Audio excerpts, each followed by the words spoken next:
Rise and shine on Australia's Vision Christian Radio. Robbo with you, and my guest co-host for the morning is AJ Spurr. Phil is off. In fact, it's her daughter's birthday today, so she's taken the morning off to celebrate a special birthday. So that's very nice, but great to have you with me, AJ. Thanks so much for jumping in. Oh, my pleasure. It's great because I know you've been a guest on Rise and Shine this year with Phil and DJ, and you sort of pop up every couple of weeks with some pearls of wisdom.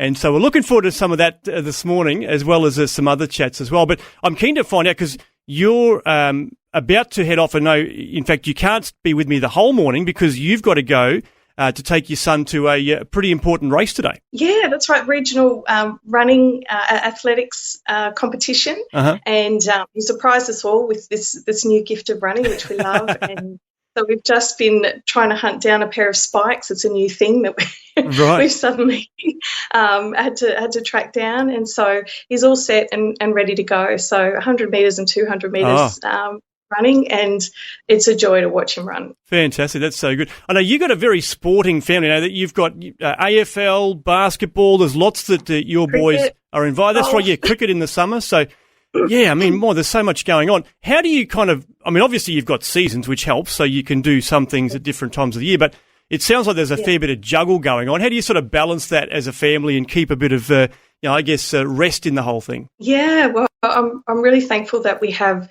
the two of us to be able to drive boys to sport. They're both on different AFL teams, so games sometimes can be at the same time at different locations. Oh, wow. And so we kind of try and cross over a bit and catch it, a quarter of one and then a quarter of the other. And so it really is a tag team effort. I'm really thankful that I'm doing it together with my hubby and getting to watch the boys do what they love. And the eldest, his team's just made it through to the grand finals, so we're going to be watching that in a couple of weeks.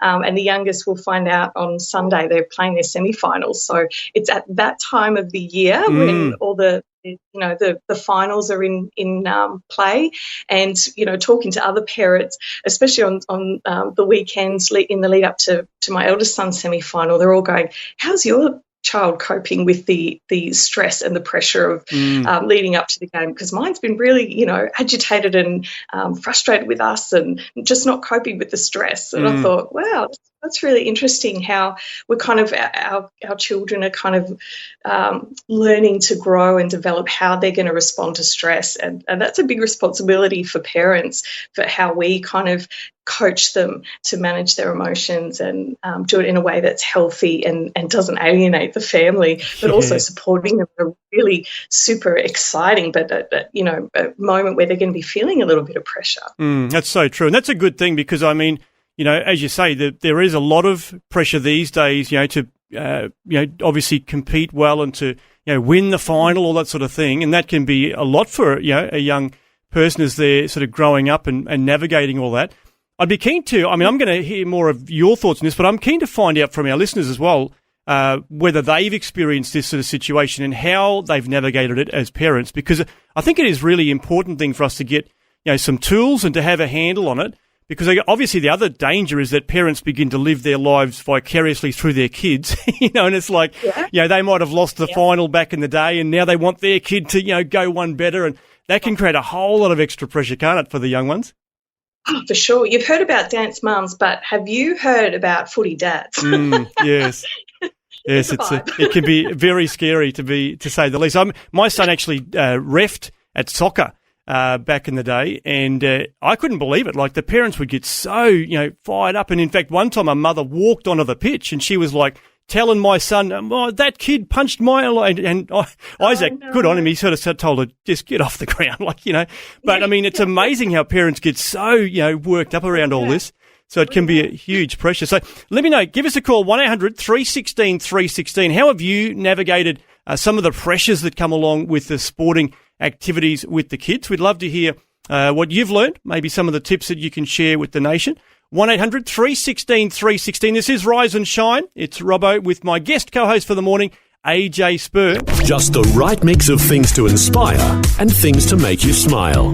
Rise and Shine on Vision. It's Robbo with you. Rise and Shine for a Tuesday. AJ Spurr is my guest co-host for the morning. So good to have you with us, AJ. Thanks for having me. And we've been talking about kids and sport. You're about to race off with your young fella to the athletics meet for the day, but you've also got another one at basketball training this morning. So it's all happening for you guys, and both the boys are into the finals for AFL at this time of year as well. So we're talking about how to manage kids with, particularly, I guess, the pressure of these finals and the demands that all brings these days, because there's a lot of extra pressure. I mean, it would be nice to think that they could just go out and have a lot of fun, and at the end of the day, everyone's competed and put in their best effort, and everybody's happy. But not so much the case these days. Parents can become very intense about the little one doing his absolute best.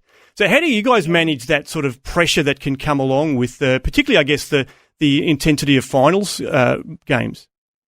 Yeah, absolutely. Look, I think it's universal across every activity that kids can be involved in, whether it's dance, music, or art, anything where there's expectations. And for myself, I wasn't a sporty kid, but I learned piano, and I got to the point I couldn't do any of the exams because the stress and the pressure of it was too much. I couldn't even touch the keys. Wow. And so the anxiety around it was so great. So it's not just sporty kids who are impacted by the pressure of performance. It's anyone that really cares about what they're doing. We've got to learn how to kind of harness that anxiety and use it in a really positive way, and how we manage that. And so for us driving off to the finals, we know that the signature of the Holy Spirit is peace, right? So we have worship music playing in the car. We have a really quiet morning in the lead up. There's TV's not on. There's no intensity, no lots of chatter or anything like that, and don't really talk about it in the car. And as we arrived, the last thing we both said to him was, have fun out there, mate. Just soak it all up. Just enjoy it. Yeah. That's it. It wasn't like, hey, I want to see you, Mark. I want to see you land. Every kick's got to be on board. They don't need to hear that, because that's their internal dialogue is already that's right. all that around. What they need to hear is that, we just love him no matter what. We're proud of him no matter what.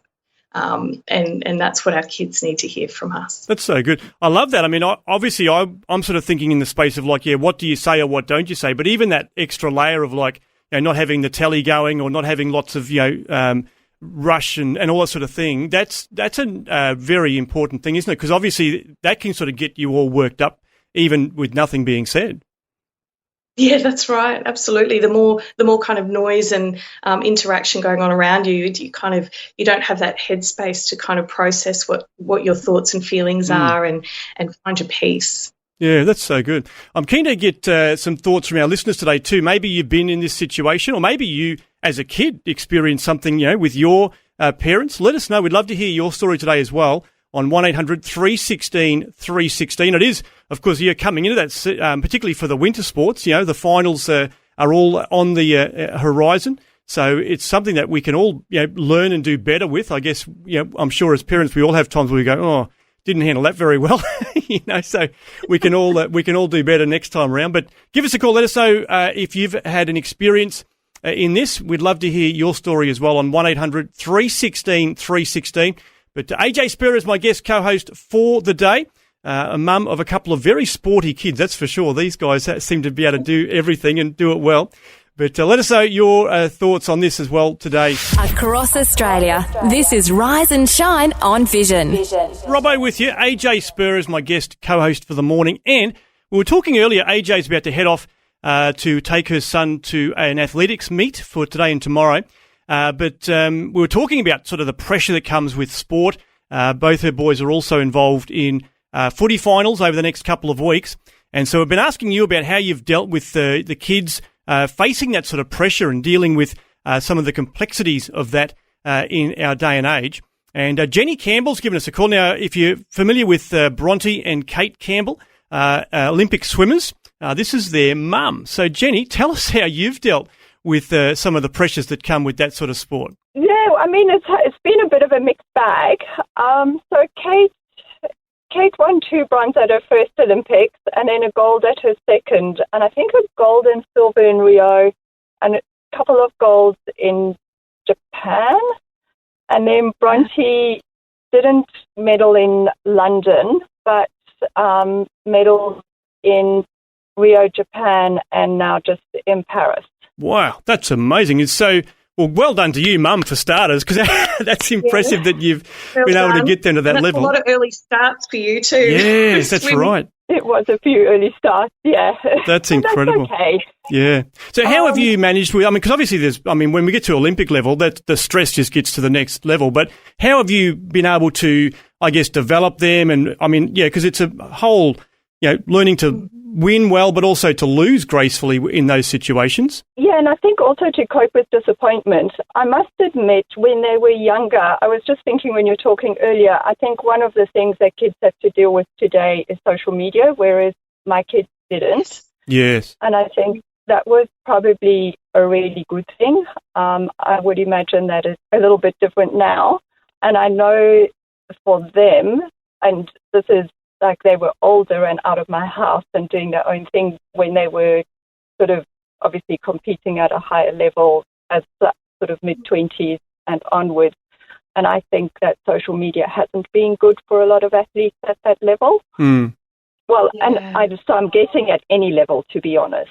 Yeah, I agree. And I think, particularly, social media is, right from pre-teens these days. So the kids are dealing with it, even at school level. Yeah. Yeah. So I would imagine that there's a lot of people that would have to work around that little space in time, which I didn't have to do. So, yeah, I mean, I was fortunate that for two of my kids anyway, they had this dream and it became a reality. I think probably one of the interesting ones was managing school around it a little bit. But I did get to a stage where I thought, oh, well, they kind of seem to be on track towards this school, studying they can do anytime, anyhow. They'll maybe get one chance to go to the Olympics, not, having any idea that their careers would look like they did. But we did sort of manage school a little bit like university, and they told me when they needed to be there and when they didn't need to be there, or when they needed to sleep. Wow. So that was an interesting little space. And I've got 5 kids, so I couldn't be with them a lot. They had to just go and do things on their own. And maybe one of the other things was communicating with them when they were away. We often just used to play games and didn't communicate any other way. So Boggle, for example, we just played a game. That's cool. Yeah. That's great because that's a great way to do. Yeah, that's right. That's very clever. They're both such mature, well-rounded girls, and they're mentoring other swimmers now. So well done, Mum, because you've created a ripple effect, to use a water term. Now that the values and the settledness that you've given to your daughters, they're now able to pass on to other swimmers. Yeah, I hope so. I kind of, when they were younger, I said to them, you remember who's treated you well and who hasn't, and remember to be like the person who's been the nice person to you. That's great advice. There's lots of different people around, and I'm sure that you will both know that some people are really positive influences and some people are really not. Yeah. So you make sure that you're like the people who who have been really kind to you and lovely to you. That's awesome. Well, Jenny, thanks again for your time today. It's been great to hear a bit of your story, and really appreciate you giving us a call. Oh, you're very welcome, and have a great day.